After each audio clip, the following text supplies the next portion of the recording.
반갑습니다. 교사대학 구원론 강의를 맡은 김종천 목사입니다. 성경은 모든 사람에 대해서 한마디로 선언을 하는데 의인이 없나니 하나도 없다라고 말합니다.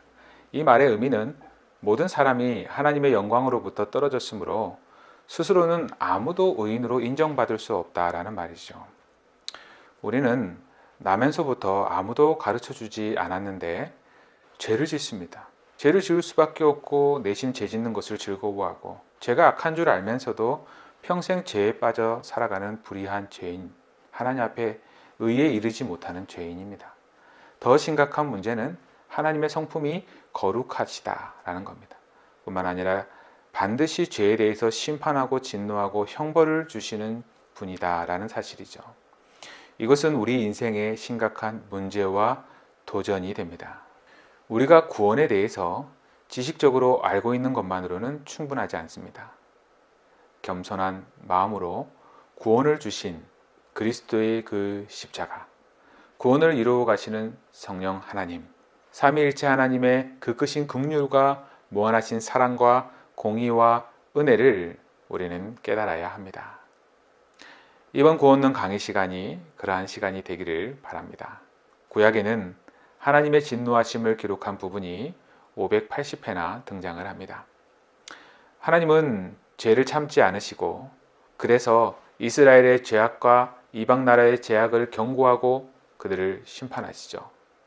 그러나 오늘날 사람들은 하나님이 죄를 감성적으로 대하시며 죄에 대해 여유롭게 대하시는 것처럼 생각하여 어느 정도 죄는 용납하신다라고 말하는 사람들이 있습니다. 그러나 결코 그렇지 않습니다. 하나님은 공의로우시고 거룩하심으로 죄에 대해서 적극적이고 아주 긴박한 태도를 취합니다. 죄를 회개하지 않은 채 죄 속에 빠져 있는 죄인은 얼마나 위험한 상태인지를 아셔야 합니다. 죄에 대한 통찰력이 깊다면 하나님의 은혜에 대한 통찰력 또한 깊어질 것입니다. 이러한 죄의 상태에 있는 인간에게 구원이 필요한데 왜 구원이 필요한가? 인간은 하나님과 완전히 분리되어 있기 때문입니다. 성경은 타락한 인간이 이미 하나님의 생명에서 떠나 있다라고 말을 합니다. 이것은 인간이 회개하지 않고 용서받지 못한 죄인의 상태임을 말합니다. 하나님과의 분리는 영적인 사망을 의미하죠. 아직 지옥에 떨어지진 않았지만 이미 지옥에 떨어질 자로 판정받고 하나님의 생명에 분리되어 있는 상태, 이미 육체적인 죽음도 선고받고 그 죽음의 집행인 심판을 기다리는 그런 비참한 상태가 바로 우리입니다. 구원의 필요성 두 번째는 인간은 하나님의 진노의 대상이기 때문입니다. 진노의 자녀는 진노와 혈연관계만큼 밀접하여 떨어질 수가 없습니다. 따라서 자신의 힘으로는 진노에서 벗어날 수가 없죠. 하나님은 죄인을 미워하고 싫어하십니다. 죄와 하나님은 같이 생각할 수가 없습니다. 하나님이 지닌 모든 능력으로 자신의 진노를 쏟아놓는 대상이 있는데 그것은 바로 죄라는 사실입니다. 구원의 필요성 세 번째는 타락한 인간은 죄의 지배를 받고 통제를 받는 죄의 노예가 된다는 것입니다. 성경은 타락한 인간을 죄의 종이라고 선언합니다. 종은 주인의 통제를 받으며 스스로 풀려날 수가 없습니다. 그렇기 때문에 복음을 받아 하나님의 진노와 은혜를 깨닫고 회개하고 거듭나지 않으면 윤리와 도덕적 수준에 상관없이 인간은 죄인의 상태인 거죠. 겉으로는 성실하고 윤리적이고 도덕적으로 보일지는 모르나 그 사람은 철저하게 죄 속에 살고 있으며 마침내 어떤 죄의 유혹이나 시험이 찾아오면 모래 위에 지은 집과 같이 와르르르 무너집니다. 구원의 필요성 네 번째는 모든 인간은 하나님을 대적하고 하나님께 나아갈 수 없다라는 사실입니다. 타락한 인간은 하나님을 이용하고 대적하는 상태이죠. 거듭나지 않은 상태에서 나오는 모든 생각은 다 하나님을 대적합니다. 하나님의 법에 굴복하지 않습니다. 아니, 굴복할 수도 없죠. 이것이 이 세상에서 태어난 모든 사람들의 기본적인 상태입니다. 이처럼 인간은 구원이 절대적으로 필요한 존재이지만 자신을 스스로 구원할 수 없는 아주 비참한 상태에 있습니다. 이런 우리를 위해 구원의 계획을 세우시고 구원의 길을 열어주시는 이가 있는데 그 이가 바로 하나님이십니다. 이 삼위 하나님께서 구원을 위해 하시는 일이 있습니다. 먼저 성부 하나님이 하시는 일은 하나님께서는 창세전부터 구원을 계획하셨죠. 그렇기에 구원은 성부 하나님으로부터 출발한다라고 말할 수 있습니다. 구원을 위해 예수 그리스도와 성령 하나님을 이 땅 가운데 보내주시는 이가, 그 구원의 계획에 따라 보내주시는 이가 바로 우리 하나님이시죠. 성자 예수님은 성부 하나님이 세우신 구원의 계획을 십자가의 죽으심과 부활을 통해 성취하셨습니다. 성령 하나님은 성부 하나님의 구원 계획과 예수 그리스도의 구원의 성취를 각 개인에게 역사하셔서 구원을 적용해 가십니다. 결국 개인이 구원받기 위해서는 성령 하나님의 역사가 필수적인 것입니다. 구원의 과정들을 살펴보면요, 이렇습니다. 소명, 중생, 회심, 믿음, 칭의, 양자됨, 성화, 견인, 영화, 이렇게 나누어 볼 수 있습니다. 먼저 소명은 성령님이 구원을 적용할 때 제일 먼저 하시는 일은 무엇일까요? 바로 죄인을 불러주시는 일입니다. 이것은 하나님이 사람들을 초청하여 그리스도를 믿으라고 권유하는 은혜의 행위이죠. 중생, 성령님이 우리 마음 안에 들어오셔서 우리의 성향을 근본적으로 변화시키는 하나님의 행위이죠. 회심은 회개하여서 하나님께로 돌이키도록 하는 행위입니다. 중생함으로 말미암아 체험되어지는 것이죠. 믿음은 복음의 진리에 대한 견고한 확신입니다. 하나님이 그리스도 안에서 맺으신 약속들을 진심으로 신뢰하는 것입니다. 칭의는 예수 그리스도의 의를 기초로 하여서 죄인에 대한 모든 율법의 주장들이 만족되는 것을 선언하는 재판적인 행위이죠. 양자됨, 이것은 예수님께서 나를 하나님의 자녀 삼으셨다라는 겁니다. 성화는 하나님과의 관계가 회복된 성도들이 실제적으로 거룩하게 되는 과정을 말합니다. 성도의 견인은 하나님이 한번 구원하신 자들을 끝까지 보호하시고 온전히 구원의 최종 단계까지 이르게 하시는 일을 말합니다. 영화는 하나님의 자녀들이 죄와 사망의 세력으로부터 완전히 해방되는 구원의 최종 완성을 말합니다. 구원에 있어서 시제는 세 가지로 언급이 되는데요. 이미 얻은 구원, 과거적 시제의 구원과 현재 걷고 있는 구원의 길, 현재적 시제의 구원과 궁극적으로 얻게 되는 구원, 미래적 시제의 구원을 말을 합니다. 물론 구원의 개념이 이 세 가지라는 것은 아닙니다. 오해하시면 안 되죠. 구원의 확신이란 나 자신의 믿음을 통해 그 순간순간의 현재 진행되는 구원에 대한 연속적인 확정을 내리는 것이죠. 즉 구원이란 믿음의 현재적인 과정의 연속이어야만 합니다. 과거에 어떻게 예수를 믿었든지 교회를 열심히 다녔는지는 그것이 구원의 확신이 되지는 않습니다. 지금 예수를 믿느냐, 이것이 중요한 것이죠. 내가 지난 시간 예수 그리스도를 진실로 믿었기 때문에 나는 구원을 이미 얻었으며 현재의 믿음으로 인해 현재 구원의 길을 걷고 있고 이 믿음을 계속 유지하는 조건으로 장래의 구원을 얻게 될 것이라고 확신하는 것. 물론 이마저도 하나님의 선물인 것이죠. 그렇기에 already but not yet이라고 말할 수 있는데 사망에서 생명으로 옮겨 하나님의 자녀가 되었지만 최종적인 구원은 아직 완성된 것이 아니지만 최종적인 그 완성을 이루어내어야 한다라는 겁니다. 구원의 핵심 내용을 살펴보면 먼저 대속입니다. 대속이란 우리를 대신하여 죽으셨다라는 뜻이죠.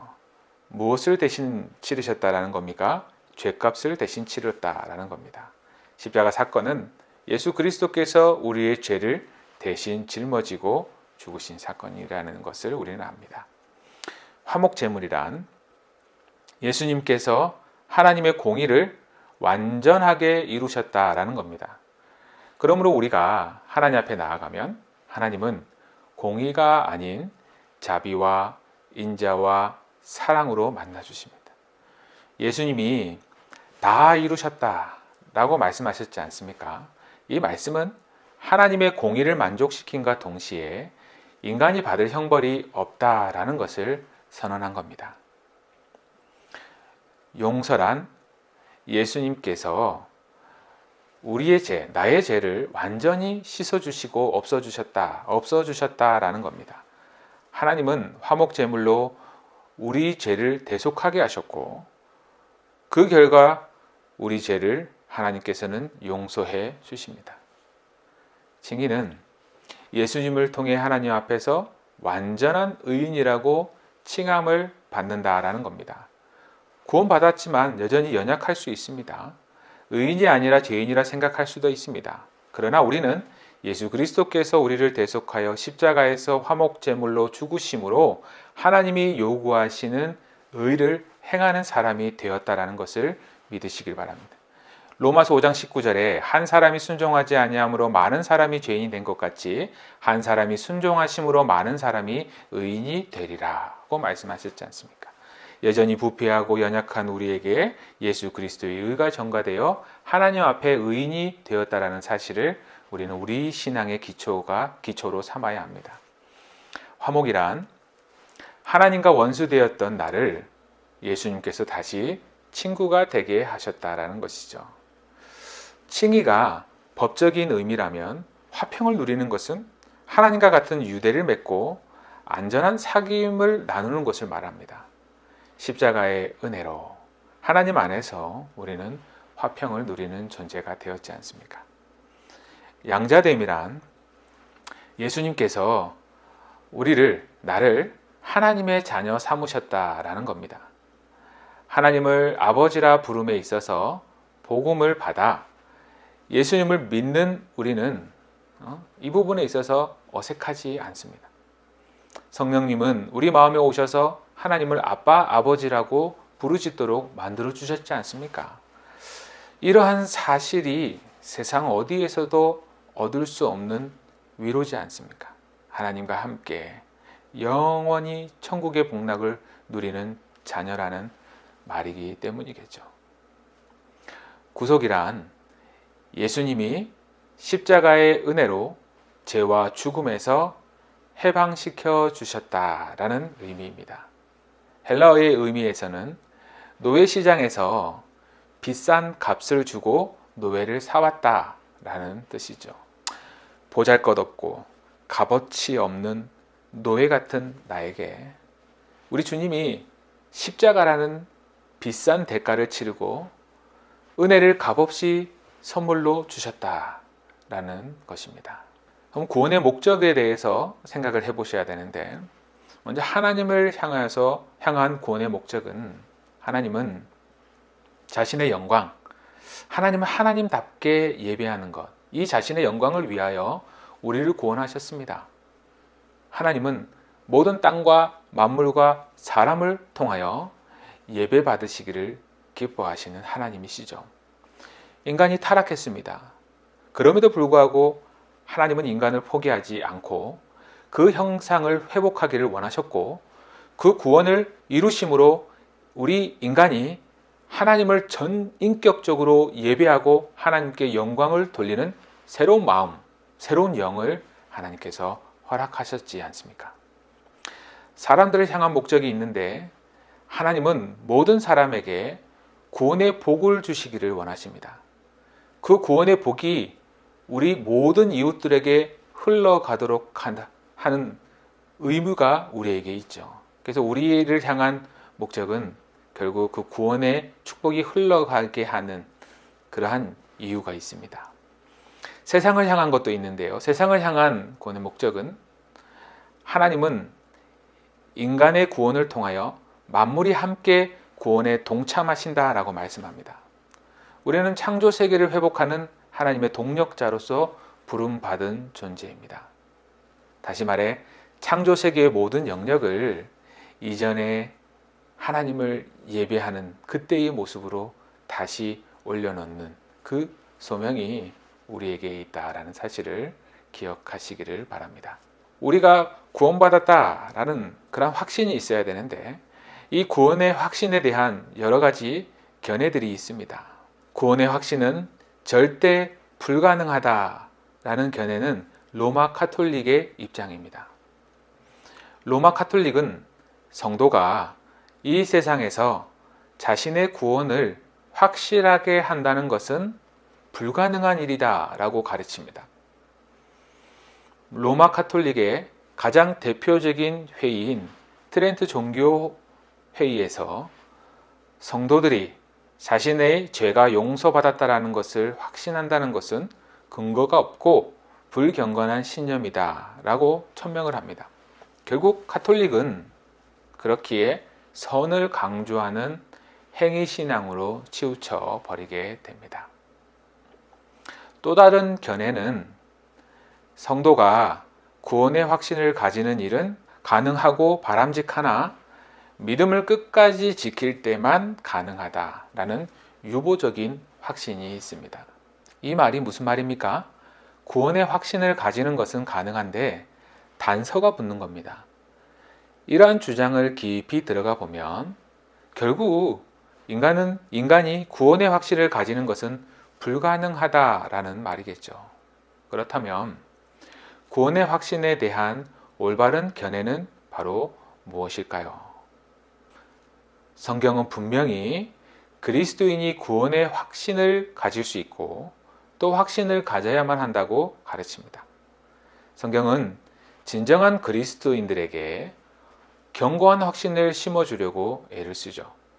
실제로 성경은 성도님들에게 확신을 심어주는 내용들로 가득합니다. 그러나 한 가지 주의할 것이 있습니다. 만일 어떤 사람에게 구원의 확신이 없으면 그 사람은 아예 믿음이 없는 사람이며 천국에 들어갈 수 없는 사람이다 라고 생각하는 사람들이 있습니다. 그러나 구원의 확신이 없음에도 불구하고 진정한 믿음을 가지고 있는 경우가 가능하기 때문에 단정 짓는 실수를 하지 말아야 합니다. 믿음은 반드시 확신이라는 열매를 맺어야 하며 그것이 없으면 믿음은 여러 가지 어려움을 겪게 됩니다. 하지만 구원의 확신이 없다고 해서 믿음이 없거나 천국에 들어갈 가능성이 굉장히 희박한 사람처럼 생각하는 실수를 범해서는 안 된다라는 말입니다. 우리는 구원의 확신으로 구원을 받는 것이 아니라 믿음으로 구원을 받는다는 사실을 기억하셔야 합니다. 그렇다면 구원의 확신의 중요성은 무엇일까요? 구원의 확신은 이 땅에서 살아가는 동안 하나님 앞에 건강하고 성숙한 신앙생활을 할 수 있도록 해줍니다. 로마서 7장에서 오라 나는 공고한 사람이로다 라고 탄식을 하죠. 그러나 공고함은 8장에서 평강과 기쁨으로 이렇게 변화가 되는데 그 이유는 그리스도 예수 안에 있는 자들에게는 결코 정죄함이 없다는 복음의 은혜, 그 은혜로 자신이 구원을 받았다라는 확신 때문입니다. 육신의 삶에 초점을 두지 않고 하나님의 나라를 믿음으로 구원을 확신하는데 집중함으로써 기쁨 가운데 신앙생활을 할 수 있는 것이죠. 사도행전에서 베드로는 큰 핍박을 받았고 감옥에 갇혔지 않습니까? 그러나 찬양하고 기도할 수 있었습니다. 그 힘의 원천은 바로 구원의 확신 때문이겠죠. 구원의 확신은 이처럼 임박한 죽음 앞에서도 담대하게 신앙을 지킬 수 있는 그러한 능력을 줍니다. 구원의 확신은 그리스도의 강력한 증인의 삶을 살아가도록 해줍니다. 살아가면서 우리 영혼에 깊은 밤이 찾아올 때가 있죠. 기질적인 성향 혹은 삶의 어려움으로 말미암아 환난과 고난의 삶을 살아갑니다. 이러한 현실 속에서 우리는 하나님이 우리를 버리신 것은 아닐까 절망하곤 합니다. 영혼의 복이 끝났다라는 자괴감에 빠지기도 합니다. 그러나 성도는 세상 사람들과는 달리 구속과 구원에 대한 깊은 소망과 갈증을 가진다라는 사실이죠. 구원의 확신이 중요한 이유는 확신에 찬 믿음이 하나님을 영화롭게 하기 때문입니다. 삶이 연단되고 믿음의 확신 위에 설 수 있도록 우리는 점점 하나님을 향해 집중해서 나아갑니다. 자기 비하, 자괴감, 비난, 불평, 자기 연민 등의 감정과 인격에서 벗어나게 되는데, 이러한 변화된 인격으로 하나님을 영화롭게 하고 그분을 기쁘게 하는 것을 마침내 구원의 확신으로 말미암아 소망하고 추구한다라는 것이죠. 그럼 이 구원의 확신의 근거는 무엇일까요? 바로 성경 안에 있죠. 성경적인 근거 안에서 올바른 확신을 가지고 있다는 것이 정말 중요한데요. 요한복음 3장 36절에 아들을 믿는 자에게는 영생이 있고 아들에게 순종하지 아니하는 자는 영생을 보지 못하고 도리어 하나님의 진노가 그 위에 머물러 있느니라. 요한복음 5장 24절에 내가 진실로 진실로 너희에게 이르노니 내 말을 듣고 또 나 보내신 이를 믿는 자는 영생을 얻었고 심판에 이르지 아니하나니 사망에서 생명으로 옮겼느니라. 예수 그리스도를 통하여 하나님은 우리가 구원받았다라는 사실이 거짓이 아니라고 말씀합니다. 하나님의 진실하심은 가장 중요한 구원의 확신의 근거입니다. 이 근거를 따라 각자 주관적인 근거들이 따라오죠. 그럼 두 번째, 성령의 직접적인 증거가 있는데, 성령님이 우리가 하나님의 자녀이고 영생을 얻은 자임을 직접적으로 깨닫게 해주십니다.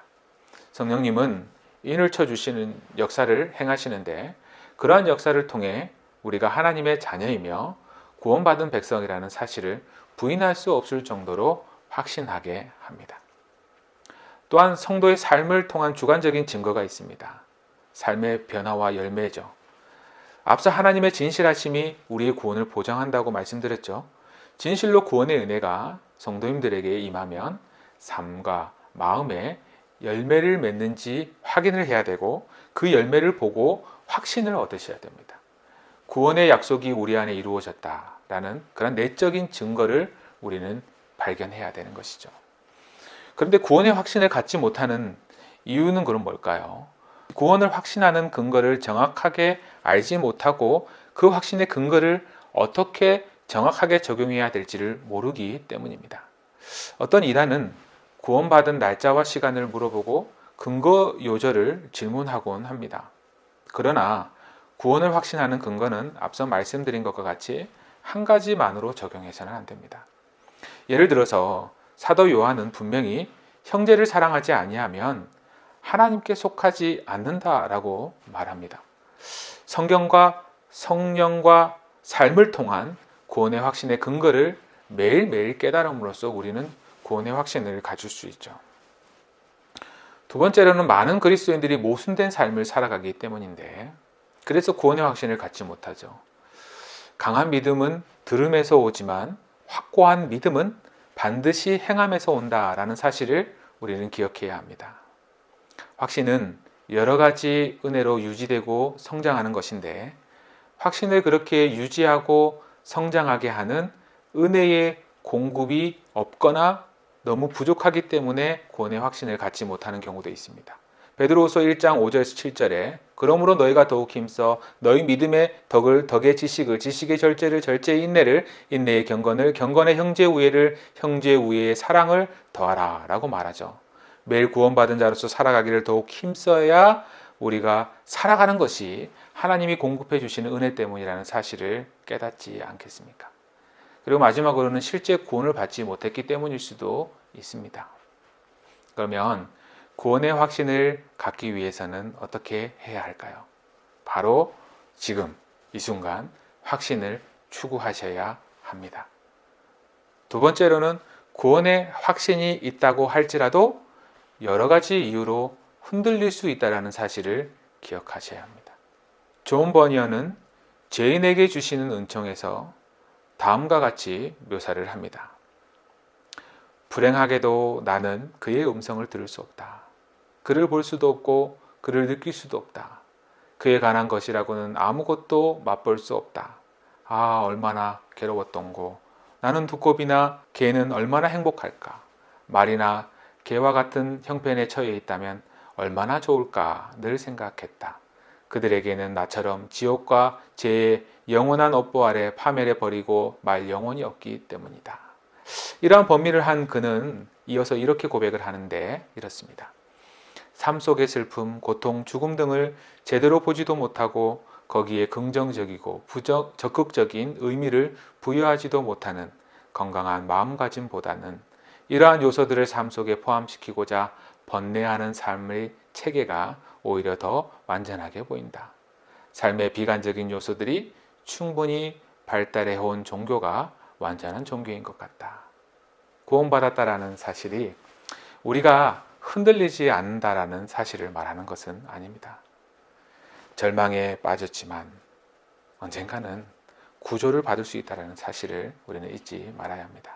세 번째로는 구원의 확신이 구원뿐만 아니라 우리의 삶에도 연결되어 있음을 늘 살펴보아야 합니다. 성경적인 근거 위에 올바른 확신을 이미 가지고 있다면 그 확신이 구원의 문제에 연결될 뿐만 아니라 우리 삶에도 링크가 되어 있는지 적용하고 있는지 우리는 살펴보아야 합니다. 그리고 네 번째, 구원의 확신을 얻기까지 믿음과 성숙과 시간이 필요하다는 사실. 고린도후서 7장 11절에 보라 하나님의 뜻대로 하게 된 이 근심이 너희를 얼마나 간절하게 하며 얼마나 변증하게 하며 얼마나 분하게 하며 얼마나 두렵게 하며 얼마나 사모하게 하며 얼마나 열심히 있게 하며 얼마나 벌하게 하였는가. 너희가 그 일에 대하여 일체 너희 자신의 깨끗함을 나타내었느니라. 바울은 건강한 걱정과 슬픔은 하나님의 뜻이라고 믿었습니다.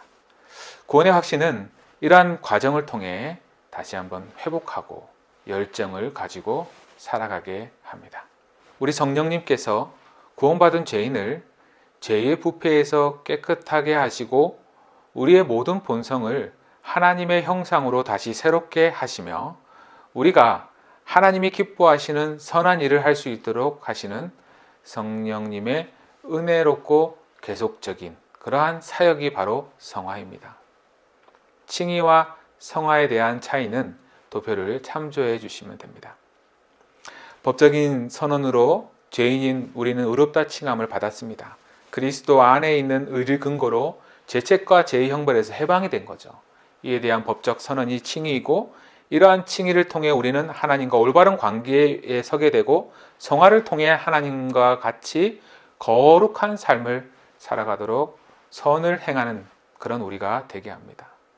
성화의 성경적인 개념을 살펴보면 성화와 거룩의 관계에 하나님은 거룩하실 뿐만 아니라 자기 형상으로 지으신 우리가 거룩하기를 원하십니다. 그러므로 성화는 근본적으로 하나님의 거룩함과 밀접한 관계가 있습니다. 성경에 나타난 성화의 일반적인 의미는 구별입니다. 먼저 하나님을 섬기는 일에 대한 구별을 의미합니다. 그리고 세속적이며 불결하고 모든 죄악으로부터 분리되는 것을 의미합니다. 마지막으로 모든 하나님의 백성들이 하나님의 영광과 사역을 위해 구별되었음을 의미합니다. 성화에 두 가지 차원이 있는데 먼저 결정적 성화, 신분과 지위적 성화입니다. 결정적 성화란 어느 한 시점에서 발생하는 하나님의 결정적인 행위로서 죄가 그리스도와 연합한 성도의 삶을 더 이상 좌지우지할 수 없고 죄의 세력이 더 이상 그의 삶을 주관하는 위치에 있지 않음을 의미합니다. 다시 말해서 하나님 앞에 거룩하고 구별된 존재가 되었다라는 겁니다. 두 번째로 상태적 성화인데 점진적인 성화라고 하죠. 이 상태적 성화란 우리의 생활 양식의 실제적인 변화, 다시 말해 우리가 새로운 지위를 부여받은 그때부터 점진적으로 우리의 인격과 삶이 거룩을 향해 간다라는 겁니다. 실제적인 변화는 그리스도를 믿을 때 한번 주어지는 것이 아니라 그리스도를 믿는 믿음 안에서 죄와 부지런히 싸우고 죄를 죽이는 과정을 통해서 점진적으로 이루어진다라고 성경은 말합니다. 구원을 받음으로 우리의 영적 DNA가 바뀌었기 때문에 우리의 삶도 점진적으로 변화가 이루어지겠죠. 이러한 성화교리의 유익은요, 첫 번째, 성화교리는 하나님께 순종하고 거룩한 삶을 살아야 하는 이유를 깨닫게 해주고, 두 번째는 성화교리는 우리가 거룩한 자이며 그리스도처럼 될 수 있다는 긍지와 소망을 가지게 합니다. 성화의 특징은 먼저 성화의 주체는 하나님이시다라는 겁니다. 성경은 하나님이 성화의 주관자라고 명백히 가르칩니다.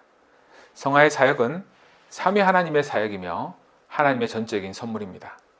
삼위 가운데 어떠한 한 분의 역사가 아니라 삼위 하나님이 모든 성화의 주관자가 된다라는 겁니다.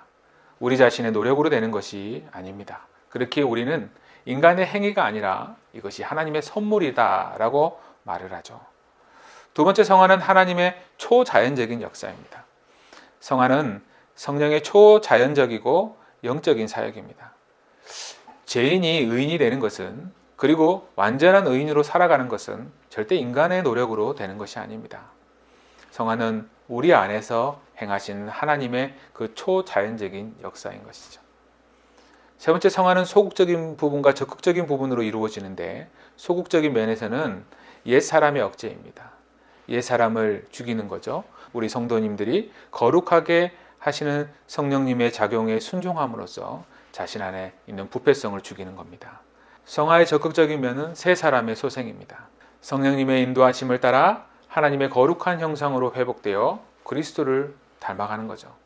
이제는 죄인의 습관을 벗어버리고 지속적으로 거룩한 습관들을 키워 나가야 합니다.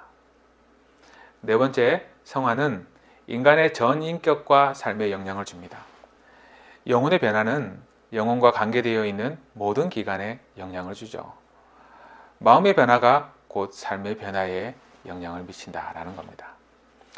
다섯 번째, 성화는 전생에 걸쳐 점진적으로 이루어지며 이 땅에서는 결코 완성될 수 없습니다. 아주 긴 과정입니다. 이 땅에서 완성되지 않는 그 긴 과정 동안 끝까지 우리는 힘을 써야 되는 거죠. 여섯 번째, 성화는 우리가 죽을 때 완성되고 우리의 육체는 그리스도께서 재림하실 때 완성이 됩니다. 우리가 그리스도인이 된 이후에도 우리의 마음속에는 아직 죄가 남아있으므로 이 땅에 사는 동안에는 성화가 완성될 수 없어요. 하지만 우리가 죽어 주님과 함께 거하게 되는 그때 우리의 영혼이 죄로부터 해방이 되고 완전하게 되기 때문에 그때 성화가 완성이 되는 겁니다. 그러면 어떻게 이러한 성화가 우리 안에 이루어지겠습니까? 먼저 하나님의 은혜로 성화가 됩니다. 그리스도와 연합함으로 말미암아. 바울은 우리가 그리스도의 죽으심과 부활의 연합함으로 거룩해진다라고 말하죠.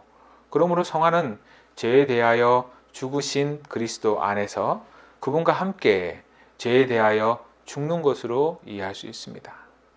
또한 진리를 통해 성화됩니다.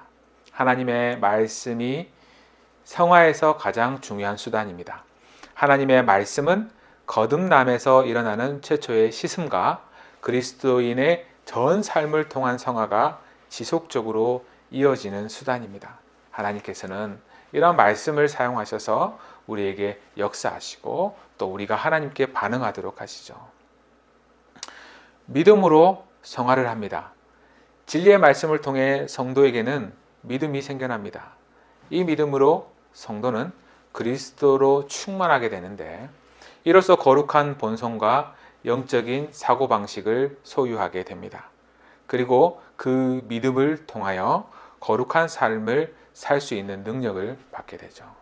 교회 공동체적인 측면을 한번 살펴봅시다. 교회 공동체는 고난을 체험하는 공동체입니다. 성도는 교회 공동체를 통해 성화되고 변화되어서 그리스도를 닮아가고 이 세상의 증인이 됩니다. 개인의 선택과 책임에 대해 살펴보면 그리스도 안에서 내가 현재 하나님 앞에 누리는 복된 지위와 신분을 깨닫는 것만큼 우리 삶의 변화를 시키는 기폭제는 없다. 이것이 우리의 삶을 가장 능력 있게 변화시켜준다라고 마틴 로이드 존스 목사님은 말합니다. 더 깊은 성화로 나아가는 네 가지 원리를 말씀드리면 첫 번째, 그리스도 안에서 나의 신분과 지위를 파악하라. 예수 그리스도를 통해 죄인을 구원하시고 하나님의 의의 종으로 만드신 그 은혜를 잊으시면 안 됩니다. 두 번째는 죄를 깊이 이해하고 자각하며 피 흘리기까지 끝까지 싸워야 됩니다. 죄성이 남아있기 때문에 우리는 범죄합니다. 그러나 우리의 옛사람은 이미 죽었다라는 사실. 그렇게 우리는 하나님을 기쁘시게 하는 적극적인 순종의 삶으로 나아가야 합니다. 다시 말해 죄를 자각하고 죄와 싸워서는 이길 수밖에 없다라는 사실을 믿고 죄와 싸워야 합니다. 세 번째로는 적극적인 순종의 삶으로 나아가야 됩니다. 새로운 삶과 존귀함과 거룩함, 아름다움을 묵상하고 더욱 사모해야 합니다. 너희는 예수 그리스도의 피로 하나님을 섬기는 거룩한 존재로 구별되었다. 그렇기에 더욱 거룩한 삶을 살아가야 한다라는 사실을 잊지 마시기 바랍니다. 마지막으로 하나님의 은혜와 성령의 역사를 의지하라라는 겁니다. 성화라는 것은요, 우리가 정말 피 흘리기까지 싸워 이룰 일이지만 그 힘의 원천은요, 하나님의 은혜와 능력입니다. 그래서 하나님을 끝까지 바라보면서 동시에 피 흘리기까지 부딪혀 싸우고 버리고 깨뜨리는 전쟁을 치루어야 합니다. 자, 우리 선생님 여러분, 이제 구원론을 마무리하면서 우리의 구원을 이루기 위해 삼위 하나님이 행하신 모든 일들을 기억한다면 우리가 살아가야 할 삶의 모습은 너무나 분명한 것 같습니다. 바울은 이렇게 얘기하죠. 그런즉 사랑하는 자들아, 이 약속을 가진 우리는 하나님을 두려워하는 가운데서 거룩함을 온전히 이루어 육과 영의 온갖 더러운 것에서 우리 자신을 깨끗하게 하자. 너무 짧은 시간 많은 부분을 다루었습니다. 다소 부족한 부분이 있을지는 모르지만 우리를 향한 하나님의 구원은 완벽합니다. 그 완벽한 구원을 의심하시지 마시기 바랍니다. 세상에 살면서 의심이 들 때도 있죠. 현실의 문제가 더 커 보일 때도 있습니다. 하지만 분명한 사실은 하나님께서 계획하시고 이루어 놓으신 이 구원의 모든 것들은 너무나 완벽하게 이루어졌다라는 사실. 그 은혜로 말미암아 우리는 오늘도 살아갈 수 있습니다. 우리를 향한 하나님의 그 구원의 완벽한 계획을 우리가 기억하면서 매일매일 우리도 그 구원의 완성을 위해서 힘써 살아갈 수 있는 우리 모두가 되기를 간절히 바랍니다.